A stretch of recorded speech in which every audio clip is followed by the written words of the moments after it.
Hello everyone, welcome to my channel. Let's start with question number 1 of exercise 13.1 chapter direct and inverse proportion.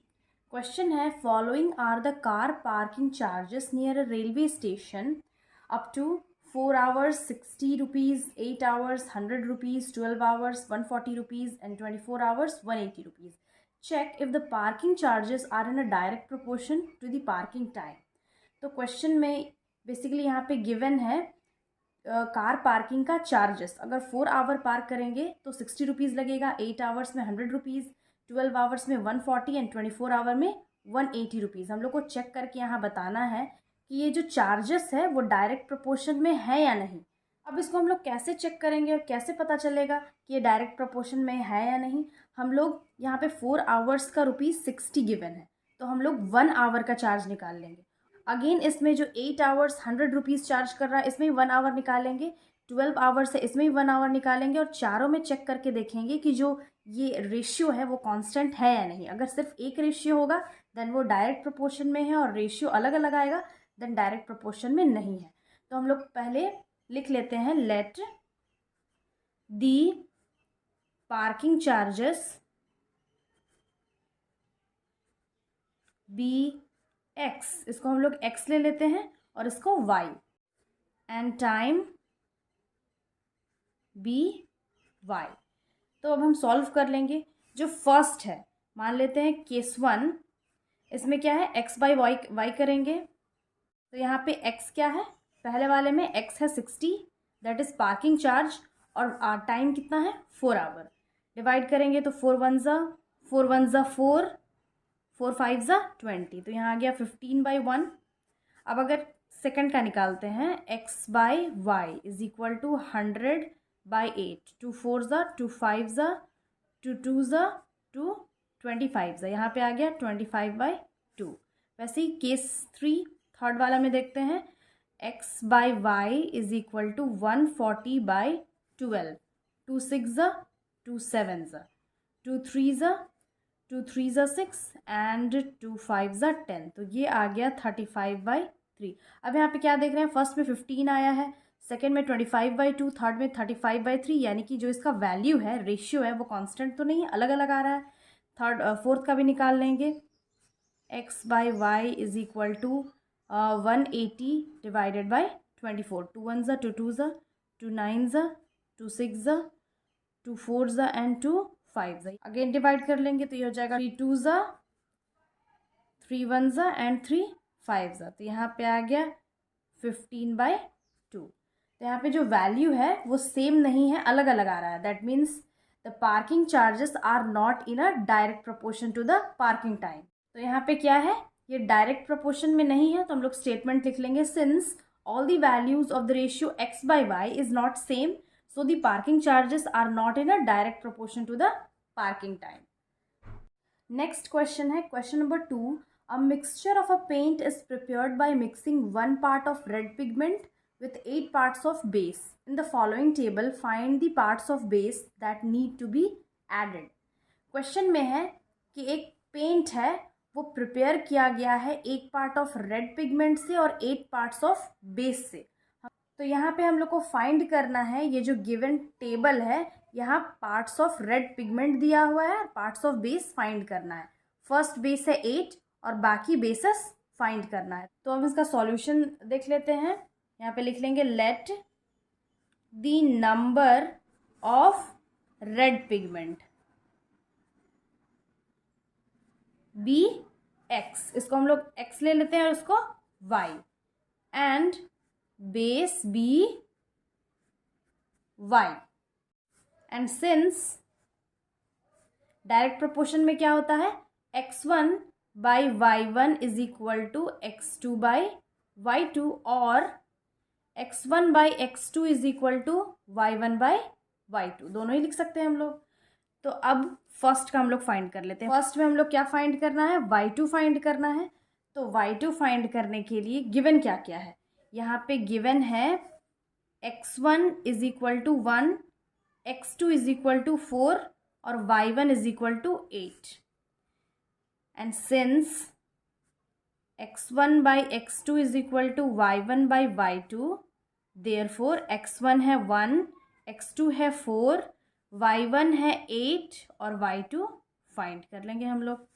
तो y2 is equal to, इसको हम लोग उधर लेके जाएंगे और जो 4 डिवीजन में है इक्वल के इधर मल्टीप्लिकेशन में चेंज हो जाएगा, तो ये हो जाएगा 8 इंटू 4, 8 4 ज़ा 32। तो यहाँ पे y2 का वैल्यू क्या आ गया है 32। तो यहाँ पे हम लोग स्टेटमेंट लिख लेंगे, hence 32 parts of base should be added to 4 parts of red pigment.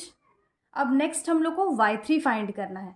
तो y3 फाइंड करना है तो x1 पता है, y1 पता है और x3 पता होना चाहिए, ये है 7। तो since x1 is equal to 1, x3 is equal to 7 और y1 वही चीज़ है 8। सिंस ये डायरेक्ट प्रोपोर्शन में है तो हम लोग ये भी लिख सकते हैं और ये भी लिख सकते हैं। तो अब हम लोग फाइंड कर लेंगे। Now x1 y1 is equal to x3 by y3। x1 क्या है 1 है और y1 है 8 इज इक्वल टू x3 है 7, y3 फाइंड करना है। तो y3 इज इक्वल टू हो जाएगा 7 इंटू 8, 7 8 जा 56। तो यहाँ पे वैल्यू आ गया 56। स्टेटमेंट लिख लेंगे, hence 56 parts of the base should be added to 7 parts of red pigment.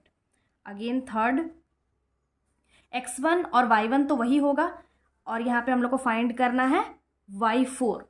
तो इसमें x4 क्या है, इसका ऊपर वाला, इसका वैल्यू है 12। अब हम लोग फाइंड कर लेंगे, x1 by y1 is equal to x4 by y4। इसमें x1 y1 है 1 और 8, x4 है 12, y4 फाइंड करना है। तो y4 इज इक्वल टू हो जाएगा 12 इंटू 8, यहाँ पे ये 4 है, 12 इंटू 8 मल्टीप्लाई करेंगे तो वैल्यू आएगा 96। अगेन यहाँ पे स्टेटमेंट लिख लेंगे, hence 96 parts of the base should be added to 12 parts of red pigment. Again last question, यहाँ पे x5 गिवन है 20, हम लोग को फाइंड करना है y5। तो now again x1 by y1 is equal to x5 by y5। x1 y1 में वही चीज़ लिख लेंगे 1/8 और x5 यहाँ पे गिवन है 20, y5 फाइंड करना है। Then y5 is equal to 20 into 8 multiply करेंगे, 8 2 ज़ा 16, तो वैल्यू आ गया 160। अगेन यहाँ पे स्टेटमेंट लिख लेंगे, hence 160 parts of the base should be added to 20 part of red pigment. Hence, the table is complete. Again, next question है question number 3. In question 2 above, if one part of red pigment requires 75 ml of base, how much red pigment should be mixed with 1800 ml of base? ये भी simple question है, इसका solution देख लेंगे। यहाँ पे क्या, जो रेड पिगमेंट है उसको हम लोग x मान लेते हैं और जो बेस है उसको y मान लेते हैं। Let the red pigment be x and base be y। So therefore यहाँ पे x1 क्या है, x1 है 1, यहाँ पे गिवन है जो रेड पिगमेंट है वो 1 पार्ट है और जो बेस है दैट इज y1 वो है 75 ml। तो यहाँ पे हम लोग को फाइंड करना है कि 1800 ml बेस के लिए कितना रेड पिगमेंट का ज़रूरत पड़ेगा। तो अब यहाँ पे रेड पिगमेंट फाइंड करना है, दैट मीन्स x2 फाइंड करना है और y2 क्या गिवन है 1800 ml। देन अब जो फॉर्मूला है हम लोग वो लिख लेंगे, x1 by y1 is equal to x2 by y2। x1 है 1, y1 है 75, x2 फाइंड करना है और y2 है 1800 ml।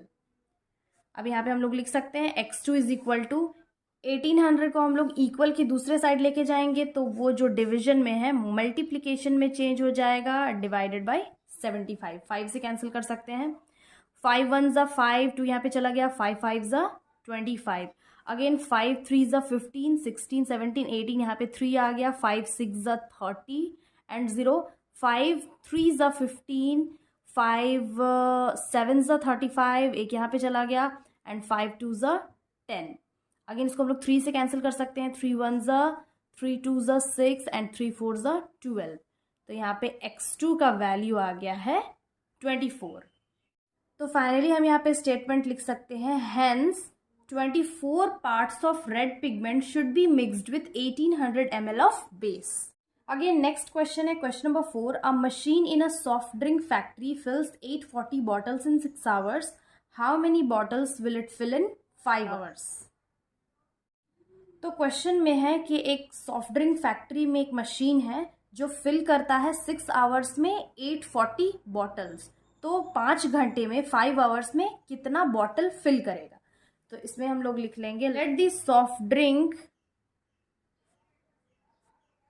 Bottle be x and the time taken be y। अब यहाँ पे क्या हो रहा है कि जैसे टाइम डिक्रीज हो रहा है, यहाँ पे 6 आवर्स है तो 840 बॉटल्स वो सॉफ्ट ड्रिंक जो फैक्ट्री है वो फिल कर रहा है। तो जैसे टाइम डिक्रीज होगा, नंबर ऑफ बॉटल्स भी डिक्रीज होगा। दैट मीन्स ये डायरेक्ट प्रपोर्शन में है। तो डायरेक्ट प्रपोर्शन का फॉर्मूला क्या होता है, x1 by y1 is equal to x2 by y2। और यहाँ पे x1 हेयर x1 है 840 और x2 फाइंड करना है, y1 है 6 एंड y2 है 5। हम लोग फॉर्मूला में डायरेक्टली पुट कर लेंगे। तो यहाँ 840 डिवाइडेड बाई y1 है 6 x2 और डिवाइडेड बाई y2 है 5।